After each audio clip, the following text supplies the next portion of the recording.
Vivek's work on wireless security has been quoted in various media channels.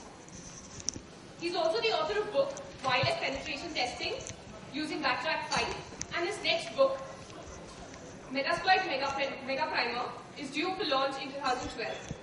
This year, he's speaking or training in many conferences like Black Hat USA, DEF CON, Activity, and is here with us at ClubHack 2011 to talk on scenario-based hacking, enterprise Wi-Fi security. Thank you. Thank you. So, welcome back after that coffee break. Is everyone here? Almost. Okay. So my name is Vivek, and today I'm going to talk about something interesting called scenario-based hacking and take up a special case in wireless security, right? Already spoken at length about who I am and what I do, so I'll probably spare you the same introduction over and over again. Spoken at a bunch of conferences, have my own online certification, and all of you should have received the free DVD. Anyone doesn't have the DVD? Okay, just 3-4 people. You can probably collect it from me after the talk. In the evening, right? We may have a couple. So, what is scenario-based hacking? Now, all of you may have seen multiple courses and certifications around, right? I wouldn't name any, but which concern using a lot of tools and then trying to find scenarios to break into. Which is, you have a tool Metasploit, and now all of a sudden you're searching for a vulnerable Windows XP machine to break into, right? So, the problem with this approach is, you have a tool and you try to find a victim to break into. Rather than you having a scenario in which you want to break in and then looking at possible tools, techniques, or probably scripting anything of your own, right? So this is exactly what scenario-based hacking is. I had started a video series a while back on SecurityTube on scenario-based hacking, and the whole idea is to try and mimic the real world as much as possible. Now, in the real world, you have an entirely heterogeneous architecture, right? You have your firewalls, your IDSs, your IPSs. Once you probably penetrate into the LAN, you may even have VLANs and whatnot. So, there's a huge amount of complexity, and at the very same time, no two networks are unique, right? Every network would be different. You would have a different set of AVs, firewalls, different vendors, whatnot. Now, what I'm trying to push for is to do real-world penetration testing or hacking or whatever you want to call it. You would ideally need to move towards being a master of all rather than just being a jack of all. And scenario-based hacking tries to provide you a rich set of scenarios which you can look at and then see what are the skills, tools, techniques you need to upgrade yourself to. Now, to understand that, the way in which you would ideally look at it, and this is what part of which we're going to do in the workshop tomorrow, is looking at various components and then recreating scenarios. So as an example, what is the absolute layman easiest to crack scenario, right? Nothing is patched, there is no AV, there is no firewall, no IDS, no IPS, nothing, right? You fire your Metasploit and that's it. You have a shell, enjoy. Where do you go from there? Everything is patched, but probably you do not have AV, firewall, NAT, and all of that complexity, right? The next one is slowly you start adding more and more components. So you can check out the video series online. This is how I proceed, starting right from the basics to as advanced as possible and taking you through all of these individual scenarios, right? The simple ones to the more complicated ones. And the interesting ones, which is what I'll probably take up today in the context of wireless security. Now, when you talk about scenario-based hacking, you could have hundreds, if not thousands of different scenarios, right? Which consist of the wired side stuff, wireless stuff. Nowadays, you could even have things like 3G, GPRS, and all of that woven into it as well. In this session, we will just look at wireless and we'll try to look at enterprise wireless attacks. Now, most of you may have heard wireless security in the context of web, at most WPA PSK, right? Anyone's ever done web cracking here? Okay, probably in the dozens. WPA PSK cracking? With clients? Okay. With clients. Okay. Without clients? Because that is the challenge which I have just set up. Right? And this is what exactly scenario-based hacking is. So to fill up everyone on that little joke which they have down there on that table, the access point which I have set up there, the passphrase for WPA is very easy to crack, right? You just have a finite set of possibilities, 8 to the power 8, which even with an i5 you could probably get in a matter of minutes, if not an hour or so. However, all conventional WPA cracking happens in the presence of a client where you get a handshake and then start cracking it, right? But what if there are no clients? And this is a case which I faced a while back when I did a pen test on a company. There were no clients, only the access point. Can you crack that scenario? So what we will look at is enterprise, which is the next step. So first we look at Peep and EAPTLS. How many of you have used WPA Enterprise at work? Couple of people, 2, 3. How many of you used Peep? Just one? Okay, EAPTLS, EAPTLS, EAPSIM, EAPGTC. Okay, so when you start looking at enterprises, port-based security, most of the time what you would encounter is .1x, which is 802.1x, which does both port-based as well as device-level security, right? You have to authenticate as a device, opens up a port, you have access to the rest of the network. So I'll give you some basics about what WPA Enterprise is. It takes a while to give the whole setup, so I have a video. Anyone who wants to see a live demo can probably catch me in the evening. Probably I can set up the whole thing outside. Or you can pay Rohit and come for the talk tomorrow. Right? That doesn't hurt as well. So, how does it work? In enterprise, you have 3 entities. The first is the client, which in WPA parlance is called supplicant. The second entity is the authenticator or the access point. The third one is the auth server, typically called the radius server. Right? You have other possibilities as well. Now, the way this works is the access point has no clue on how to authenticate you. Right? The AP is just a relayer. The radius server or the authentication server is the one who has absolute knowledge about how to authenticate your identity. Now, this could just be usernames and passphrases. This could be as complicated as certificates, where you can even have a whole entire LSA domain, the whole certifying authority, all your PKI and everything rolled out. It could be an LDAP server if you're in a Windows domain and whatnot. So the way this works is the supplicant provides all the details for authentication to the access point, which blindly relays that to the authentication server. Right? So the access point is a middleman. The authentication server, based on whatever it receives as input, is going to go ahead and decide if the client is authorized or not. If the client is authorized, in WPA you have runtime key generation.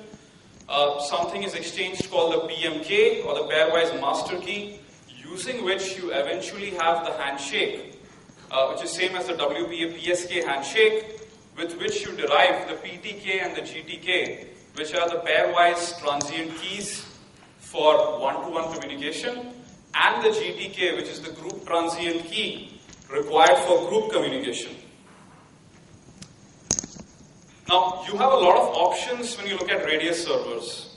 Typically, much of this may even be vendor proprietary, though the radius protocol itself is an IETF draft which everyone obeys, right? So you have Cisco ACS, you have a bunch of other options. The one which is used popularly right now, and also increasing in popularity in large enterprises, is free radius. Free radius has been around for over a decade. Now, how does Peep work, EAPTLS work? All that is actually even like a 2 to 3 hour session in itself.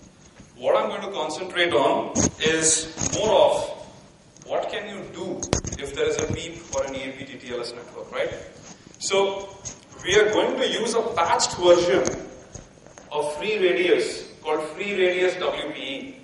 This is going to be a little attacker kit which you're going to set up. And free radius WPE stands for the wireless pawnage edition, right? It's been around for quite some time and supports doing things like MITM, transparent decryption, and all of that for wireless security ciphers. Now, this is how a typical distribution of the enterprise is if you look at different EAP types. EAP is just a framework which you can actually use to send authentication information back and forth. EAP stands for, anyone? Extensible Authentication Protocol, right? The whole idea is, let's have a framework.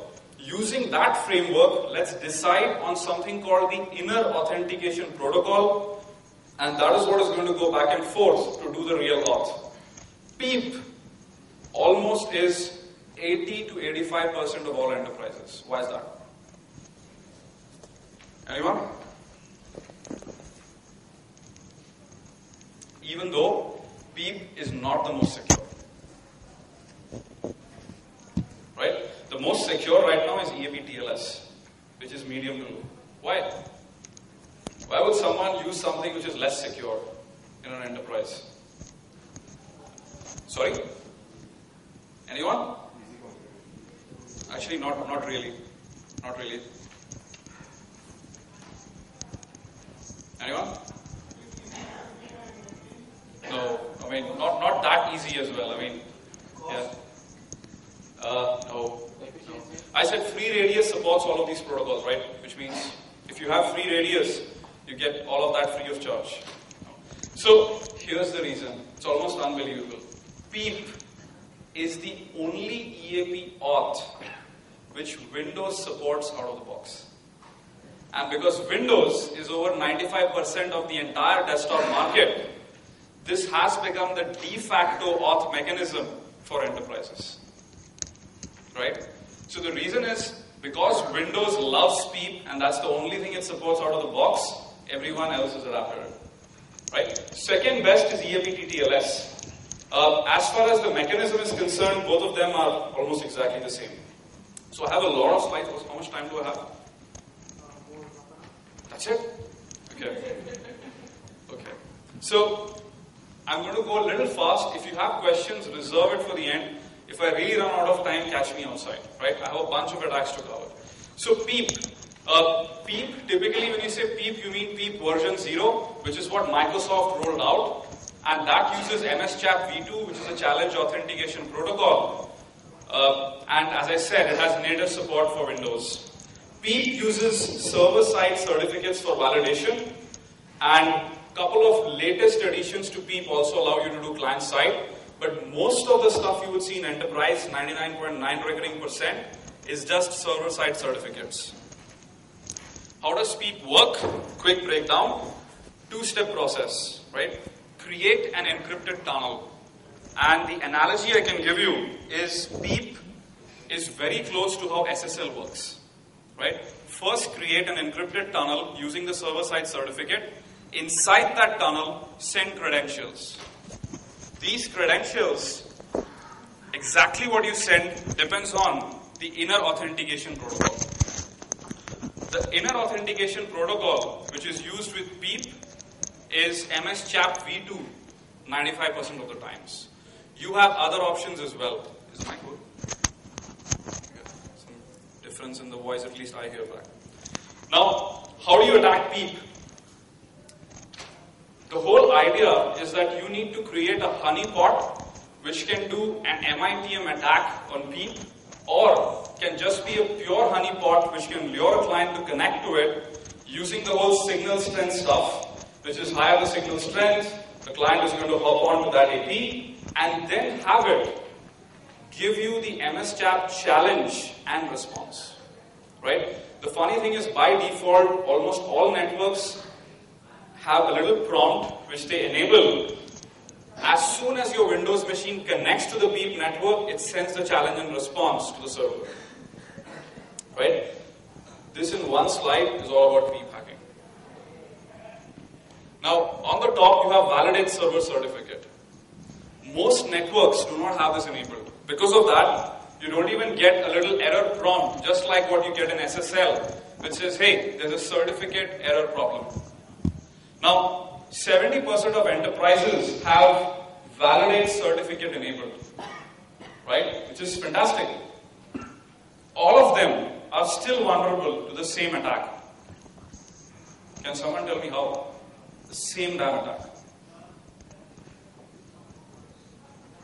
Right? I've enabled validate certificates. Okay? Anyone? The most common mistake, right? When I go in and people are like, hey, can you look at our wireless configuration? And I open this little config part up and I see something which resembles like this, I laugh. I'm like, done. Right? Time to collect the wand of cash. So why? Okay, I'm saying even this is enabled, right? This checkbox here says, do not prompt user to authorize new servers or trusted certifying authorities, right? Fair enough, I've already checked that on, which means you're not going to get any alerts, right? If the certificate is not valid, it will silently discard it. If this checkbox was not enabled, then the user would get that little prompt which Firefox gives you, right? Which is, there's a security exception, there's some problem with the certificate, do you want to accept and use this or not? And then it says, okay, confirm that, this is a permanent exception or whatever. But I'm saying, it's enabled. Validate certificate, blah, blah, blah. Do not prompt the user is also enabled, right? Which means the user will not be prompted to accept invalid certificates or to accept new certifying authorities. Anyone? Sorry? Oh, but trusted root CAs, right? Only those root CAs certificate what they issue in the chain would be allowed, right? So you have a bunch of these. Right? Thwate is an online one from where you can purchase certificates as well. Those certificates might be not reliable, like somebody has found someone in India and those certificates have been okay, but that's a long shot. That's a long shot, which is, you figure out a way of how to do something wrong with certificates themselves. Like that's a big vulnerability which will not just affect this, it'll probably affect everything in the PKI framework, right? Anyone? Okay, so here is the mistake. The checkbox says connect to these servers, but it's left blank. Most people do this. Now, that was just a hint. I've not still told you what is wrong about it. What is wrong about it? That's where something is going wrong. Right? It says validate server certificate, and then I say connect to these servers. Nothing is there. Which means you can connect to any server actually. That's what this allows you to do. Okay. Validate server certificate, all that does is ensures that you have a valid certificate. Have you mentioned the domain name or subdomain for which the certificate needs to be valid? Which means, if I have a certificate issued by Thwate for, let's say, radius.securitytube.net, is that a valid certificate? Right? And the client is allowed to connect to any of these servers with a valid certificate which any of those CAs can vouch for. Right? And this allows you to actually do an MITM attack without getting a certificate error prompt. Right? I'll reserve the questions in the end so that I just don't run out of time. Let me show you a quick video demo of Peep hacking. If you want to see a live one, just catch me outside. I'll probably rip that AP out and show you how it looks. Okay. So here's what I'm doing. Let me kind of give you the whole storyline before I show you the video. I have an access point. I'm going to enable 802.1x, give the radius server IP address. So this is the hacker setup, right? The hacker has an access point. He's going to point that to a radius server, which is running on his own laptop, which is nothing but a machine running backtrack, right? 198 just runs backtrack. Backtrack already has free radius installed in it. There are a couple of problems with the install, which just makes it crash. Need to sort that out. What that is, again, you can talk to me offline. And I'm going to have a Windows client connect to it. So here is the setup. I have free radius running on my backtrack server. I'm monitoring the log files of free radius WPE. And the reason I say WPE, because free radius by default does not allow you to cache, store, log any of the challenge responses which the client sends. Free radius will just process that free memory, right? That's the key modification which has happened here. Now, this is a Windows machine, and this is running in a VM with an external wireless card to it, right? Which is for all practical purposes a separate machine. This just facilitates in the video getting shot.